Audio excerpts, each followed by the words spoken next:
और आज के फोकस में हम बात करने वाले हैं इलेक्ट्रिकल व्हीकल्स सेगमेंट को लेकर।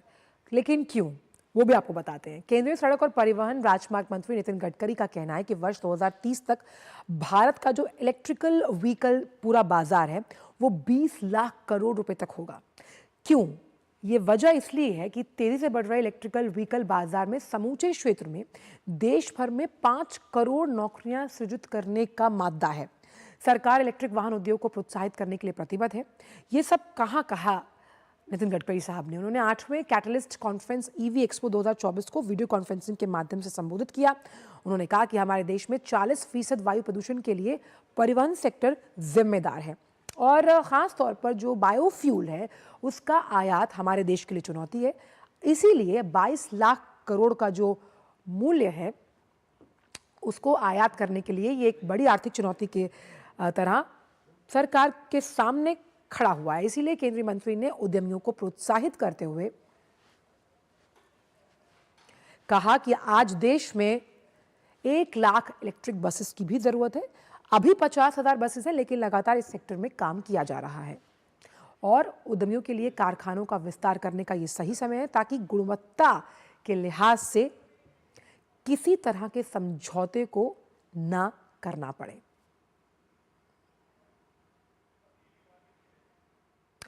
तो आप समझ सकते हैं कि इलेक्ट्रिक वाहनों का बाजार उभरता हुआ क्यों है। जहां नौकरियों की हम बात करें तो 2023-24 में Bharat 30 lakh electrical vehicles registered कर चुका है। ये हम आपको बता रहे हैं कि आखिरकार ये उभरता हुआ बाजार ये क्यों है। और ईवी बिक्री में 45% की वृद्धि हुई है, यानी 45% का उछाल हमने इलेक्ट्रिकल व्हीकल्स मार्केट सेगमेंट में देखा। और क्यों देखा? क्योंकि 400 से अधिक स्टार्टअप्स ने इसे संचालित किया, यानी 30 लाख से ज़्यादा इलेक्ट्रिकल व्हीकल्स रजिस्टर्ड हुए और 45% की वृद्धि दर्ज की गई। और क्यों? क्योंकि 400 से ज़्यादा स्टार्टअप जो हैं वो इलेक्ट्रिकल व्हीकल मार्केट में कूदे हुए हैं। अब 2030 तक भारतीय जो इलेक्ट्रिकल व्हीकल बाजार है वो 20 लाख करोड़ रुपए की क्षमता तक पहुंचने की उम्मीद है। इससे होगा 5 करोड़ नौकरियां इसमें सृजित होंगी। भाई ऑटो पार्ट्स हैं, उसके जो रिपलिंग इफेक्ट्स हैं वो टायर इंडस्ट्री पर पड़ते हुए ऑटो सेक्टर में 2028 तक हाइब्रिड मॉडल और ईवी जो है वो ऑटो सेक्टर का 8% का हिस्सा, 22 ट्रिलियन का है पूरा का पूरा ऑटो बाजार। और ईवी का जो फाइनेंस बाजार है उसका आकार 4 लाख करोड़ रुपए होने का अनुमान है। अब बैटरीज चाहिए। जब हम बात करते हैं इलेक्ट्रिकल व्हीकल्स के लिए तो 6 मिलियन टन लिथियम बैटरी का जो भंडार है वो वैश्विक स्टॉक का 6% भारत के पास मौजूद है और 60 करोड़ इलेक्ट्रिकल वाहनों के उत्पादन के लिए पर्याप्त लिथियम भंडार है। यानी अगर हम दावा कर रहे हैं, अगर हम कह रहे हैं कि इलेक्ट्रिक कारों का उभरता हुआ बाजार भारत है, तो हमने आपको उसके तमाम इंपॉर्टेंट फैक्टर्स और कारक भी बताए हैं। लेकिन जब हम इलेक्ट्रिकल व्हीकल्स की बात कर रहे हैं, हम बात कर रहे हैं कि ये बाजार इतना उभरता हुआ क्यों है, तो हमें ये भी समझना होगा कि आखिरकार इलेक्ट्रिक कार और हाइब्रिड कार, जो बड़े बड़े शब्द हम इनका इस्तेमाल कर रहे हैं, आखिर ये होती क्या है। इनको भी हम आपको बड़ी आसान भाषा में ग्राफिक्स के जरिए समझाने की कोशिश करते हैं। तो देखिए, hybrid car versus electric car. तो पहले समझते हैं कि आखिरकार हाइब्रिड कार होता क्या। हाइब्रिड कार पेट्रोल और डीजल से चलने वाली कार है, जैसे कि आप आम चला रहे हैं, और इलेक्ट्रिक कार का मिला जुला रूप है, यानी कि आपके पास स्विच ओवर मोड करने का ऑप्शन होता है। इसको मैं बहुत आसान शब्द में आपको समझाती हूँ। जब कोविड था तो आपके पास ऑप्शन था, आप ऑनलाइन भी स्कूल अटेंड कर सकते थे और क्लासेस जाने के लिए टीचर्स ऑफलाइन भी। वो हाइब्रिड मोड होता है और चलाने के लिए पेट्रोल और बिजली की ज़रूरत के साथ हाइब्रिड कार चलेगी।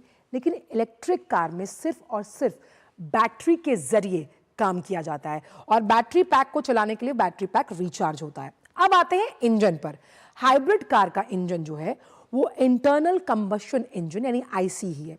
बहुत आसान भाषा में ये पेट्रोल या डीजल इंजन होता है। इसके अलावा इसमें इलेक्ट्रिक मोटर भी फिट होता है। एक पंथ दो काज। वहीं इलेक्ट्रिक कार के पास सिर्फ फ्यूल इंजन है। हाइब्रिड कार के पास आप देखिए इलेक्ट्रिक मोटर भी होती है और वहीं इलेक्ट्रिक कार में आप बैटरी पैक इलेक्ट्रिक मोटर जो है वो पावर को पहुंचाती है, यानी आप उसको चार्ज करते हैं और कार चलती है। जैसे आपका मोबाइल, आप मोबाइल की बैटरी चार्ज करते हैं और वो चलती है। हाइब्रिड कार में फ्यूल इंजन और इलेक्ट्रिक मोटर से हाइब्रिड कार को पावर मिलता है। फ्यूल से भी मिलता है, इलेक्ट्रिक मोटर से भी, दोनों ऑप्शंस हैं। लेकिन इलेक्ट्रिक कार सिर्फ इलेक्ट्रिक मोटर के प्रावधान से चलती है। अब पर्यावरण के लिए अनुकूल क्या है? हाइब्रिड कार में क्योंकि पेट्रोल और डीजल दोनों इंजन मौजूद हैं, इसकी वजह से कार्बन उत्सर्जन होता है, यानी कि जो कार्बन एमिशन है वो होगा ही होगा। इलेक्ट्रिक कार में इसकी तुलना में कम कार्बन उत्सर्जन होता है क्योंकि आपके पास ये प्रॉपरली इलेक्ट्रिफाइड है। अब इसमें हमने बैटरीज का भी जिक्र किया, चार्जिंग स्टेशन, हालांकि अभी इस अनएक्सप्लोरेबल एवेन्यू को एक्सप्लोर करने के लिए, सनराइजिंग सेक्टर है इलेक्ट्रिकल व्हीकल, उसे आगे ले जाने के लिए अभी बहुत से सरकार कदम उठा रही है, जिसमें प्रोत्साहित किया जा रहा है। PLI स्कीम तो ऑलरेडी है ही ऑटो सेक्टर के लिए कि लोग आएं और इलेक्ट्रिकल व्हीकल्स में कूदें, ताकि इसके जो पार्ट्स है उसकी जब ज़्यादा से ज़्यादा मैन्युफैक्चरिंग इंडिया में होगी तो जो कॉस्ट है वो अपने आप में कम हो जाएगा। तो हाइब्रिड यानी जो दोनों तरह से चल सकती है, जब आप बात करते हैं इलेक्ट्रिकली भी और साथ ही साथ फ्यूल या फिर पेट्रोल इंजन से। और हाइब्रिड की जब हम बात करते हैं इलेक्ट्रिक की, इलेक्ट्रिक साफ तौर पे जैसे कि इलेक्ट्रिकल आपका मोबाइल यानी जो चार्ज होकर चलता है। तो इस पर विस्तार से करेंगे चर्चा कि आखिरकार जिस तरह से जो परिवहन मंत्री हैं उन्होंने साफ तौर पर कहा कि भाई 2030 तक हम इतने आगे जाएंगे इस पूरे सेक्टर में, क्या चुनौतियां, क्या खाका तैयार किया है। लेकिन वक्त एक छोटे से ब्रेक है, ब्रेक के उस पार जुड़ेंगे बहुत खास मेहमान हमारे साथ। जुड़ रहिए इकोनॉमी टुडे की इस खास चर्चा में। आपके घर के खाने में रेस्टोरेंट जैसा स्वाद ले आए MDH का शाही पनीर मसाला। पनीर को क्या मस्त बना डाला। एक ऐसा तबका जो रिटायरमेंट के बारे में आज भी बिल्कुल नहीं सोचता, वो है औरतें। औरतें कमा के भी वनरेबल हैं। सो NPS एक इक्वालिटी ला रहा है, हम सब एक बराबर प्लेटफॉर्म पे हैं। अपने बेहतर कल को सुनिश्चित करने के लिए NPS जरूरी है।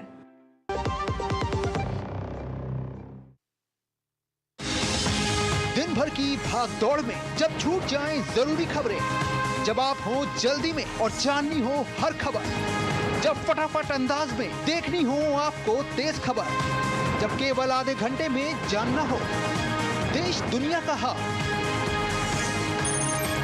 तब देखिए खबरों का हाई स्पीड शो एक्सप्रेस 100।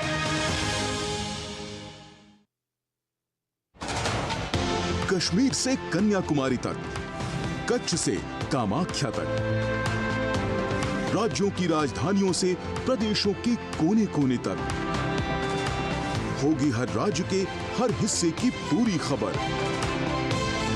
देखिए भारत एट 7 खबर राज्यों की DD न्यूज पर। ब्रेक के बाद सभी का स्वागत है इकोनॉमी टुडे में, और बेहद खास मेहमान हमारे साथ जुड़ गए हैं इकोनॉमी टुडे में इलेक्ट्रिकल व्हीकल सेगमेंट पर और कैसे भारत उभरता हुआ बाजार, उस पर चर्चा करने के लिए राजीव बुद्धिराजा जी, महानिदेशक ऑटोमोटिव टायर मैन्युफैक्चरर्स एसोसिएशन, वो हमारे साथ इस शो पर जुड़े हुए हैं। बुद्धिराजा जी, आपका बहुत बहुत स्वागत है हमारे इस खास शो पर। और सवाल मेरा आपसे यही है कि जब हम इलेक्ट्रिकल व्हीकल सेगमेंट की यहाँ पर बात कर रहे हैं, जहाँ पर 2030 तक 5 करोड़ से ज़्यादा नौकरियाँ सृजित होने का जिक्र परिवहन मंत्री साहब ने किया, कितना इंपॉर्टेंट सनराइजिंग सेक्टर आप मानते हैं इसे ऑटो इंडस्ट्री में, जो 22 ट्रिलियन की है? जापान को हम पछाड़ चुके और प्रतिस्पर्धा आप चीन के साथ। जी देखिए, ऑटो सेक्टर जैसे हम जानते हैं, भारत ने इसमें काफी विकास रहा है पिछले सालों में। कुछ साल पहले हमारा रैंकिंग 7 होता था, फिर बढ़ के 5 पे हम आए हैं। आज हम 3rd रैंकिंग पे हैं ऑटो प्रोडक्शन में ग्लोबली, और जल्द ही हम इससे और भी ऊपर ऊंचाइयां पहुंचने के लिए तैयार हैं। इस समय जो ऑटो में सेक्टर में जो इलेक्ट्रिक मोबिलिटी जो आई है, ये एक तरह से बहुत ही टाइमिंग वाइज इंडिया के लिए ठीक है। हमारा स्केलिंग अप अभी चल रहा है, हम ग्लोबल स्केल पे पहुंच रहे हैं, तो इसीलिए बहुत जरूरी है कि इसमें हमें बाकी देशों के मुकाबले में एक हेड स्टार्ट मिल जाए।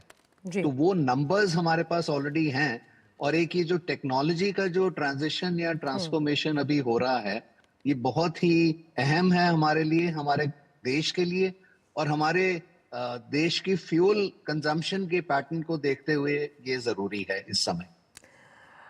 बुद्धिराजा जी, जिस तरह से सरकार ने नई इलेक्ट्रिक वाहन नीति 2024 की अगर मैं बात करूं, उसको इंट्रोड्यूस किया, जहां पर साफ तौर पर मेक इन इंडिया अभियान को तो गति मिलेगी और ईवी नीति की पूरी कोशिश ये है कि 2030 तक कम से कम हम शुद्ध शून्य उत्सर्जन, जो हम फ्यूल कार्बन एमिशन की बात कर रहे हैं, उसे और कम कर पाएं। आपको क्या लगता है इसका रिपलिंग इफेक्ट किन किन सेक्टर्स पर पड़ता हुआ नजर आएगा ऑटो में?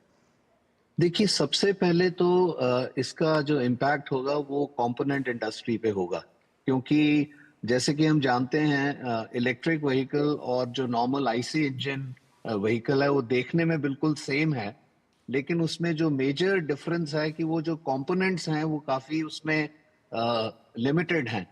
तो उसका इम्पैक्ट जो है वो पूरे सप्लाई चेन पे पड़ेगा। सबसे पहले ये होगा जी। और साथ ही साथ क्योंकि जब भी हम हाइब्रिड और इलेक्ट्रिक वाहनों की बात कर रहे हैं, जिसको हमने ग्राफिक्स के ज़रिए समझाने की कोशिश भी की, लेकिन जब भी इलेक्ट्रिक कार्स का जिक्र आता है बुद्धि राजा साहब, तो उसमें charging stations, battery, lithium batteries, ये भी अपने आप में ऐसे इम्पॉर्टेंट कह सकते हैं सब्सिडरी सेक्टर्स हैं जिनमें निवेश के साथ साथ पब्लिक प्राइवेट पार्टनरशिप और नौकरियां देने की असीम संभावनाएं मौजूद हैं। बिल्कुल आपने ये ठीक कहा, क्योंकि इलेक्ट्रिक का जो अभी पूरा इकोसिस्टम है वो अभी डेवलप नहीं हुआ है। आईसी इंजन हमारे पास पिछले 100 सालों से है, सो इसीलिए उसके जो अलाइड या रिलेटेड एरियाज हैं वो पूरी तरह से डेवलप्ड हैं। लेकिन इलेक्ट्रिक जो मोबिलिटी है, जैसे कि आप फॉर एग्जांपल अब शेयर्ड मोबिलिटी की बात करें जी, जिसमें कि आप लंबा डिस्टेंस एक किसी भी पब्लिक वाहन से भी जाते हैं, चाहे वो मेट्रो है चाहे बस है, और लास्ट माइल के जो 5-6 किलोमीटर है उसमें अगर आप इलेक्ट्रिक टू व्हीलर लेना चाहें तो बाहर के देशों में हमने देखा है कि वहां पर वो स्टेशन से आप ऐप के जरिए आप एक टू व्हीलर ले सकते हैं, आप एक छोटी बाइक ले सकते हैं, आप एक कार को भी ले सकते हैं, और उसी तरह उससे तो ये जो सर्विसेज एरिया है इलेक्ट्रिक मोबिलिटी का, जिसमें कि डिजिटल जो इकोनॉमी है, जो ऐप बेस्ड जो हमारी R&D है, रिसर्च है, उसमें जो एम्प्लॉयमेंट और नौकरियों का जो संभावना है बहुत ज्यादा रहेगा।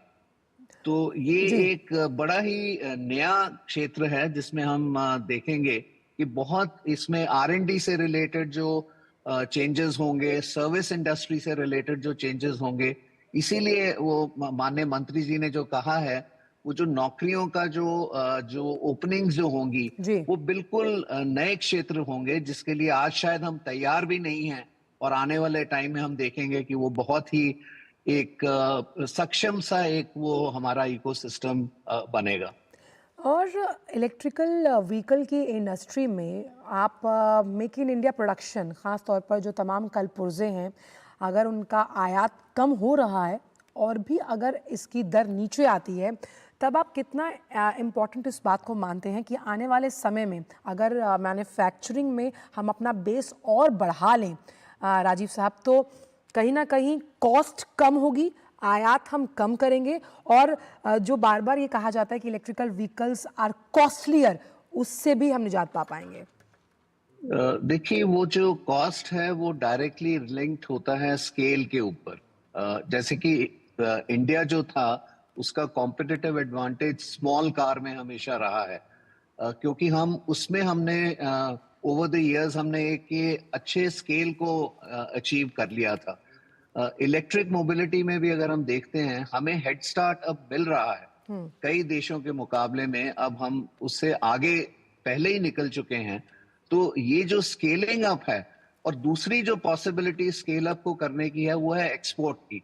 अगर हम भारत से इलेक्ट्रिक व्हीकल्स का एक्सपोर्ट करेंगे, खासकर ये जो टू व्हीलर्स हैं और छोटी कार है, तो इसमें हमें, और ये जो थ्री व्हीलर्स भी जो हैं जो इलेक्ट्रिक, क्योंकि आजकल हर देश अपने COP एमिशन टारगेट्स को मीट करने के लिए चाह रहा है कि उनका जो कार्बन फुटप्रिंट जिसकी आपने बात की है वो कम से कम हो, लेकिन हर देश के अपना खुद इलेक्ट्रिक मोबिलिटी का एक मैन्युफैक्चरिंग इकोसिस्टम डेवलप करने में शायद वो इतने सक्षम नहीं है। तो इसलिए इसमें जो एक्सपोर्ट की जो निर्यात की जो पॉसिबिलिटीज हैं वो काफी ज्यादा हैं, और उसे हमें इस स्टेज में हमें रेडी होना चाहिए कि हम उसे अचीव कर सकें। बहुत अहम बात आपने कही और इसी के साथ आपका बहुत बहुत शुक्रिया इस शो पर आने के लिए और इस सेगमेंट को इतनी आसान भाषा में हमारे दर्शकों को समझाने के। तो इलेक्ट्रिकल व्हीकल मार्केट में हाइब्रिड और इलेक्ट्रिक कार्स आने वाले समय में आपके लिए एक गेम चेंजर ऑप्शन साबित हो सकती हैं जब आप सड़क पर निकलते हैं और इलेक्ट्रिक कार अगर आपके पास है तो। बढ़ते हैं आगे। केंद्रीय स्वास्थ्य राज्य मंत्री अनुप्रिया पटेल ने कहा कि भारत मेड टेक